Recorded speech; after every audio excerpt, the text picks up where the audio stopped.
laking tuwa ng magulang mo at ang kamay nila ang iyong ilaw.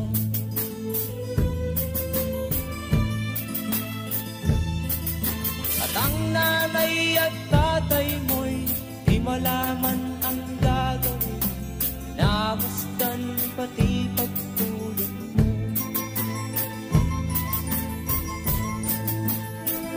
At sa gabi nagpupuyat ang iyong nanay sa pagtimpla ng gatas mo.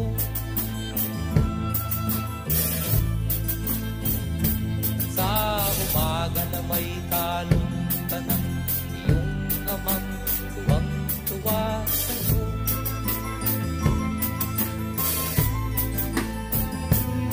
Ngayon nga ay malaki ka na, nais mo'y maging malaya,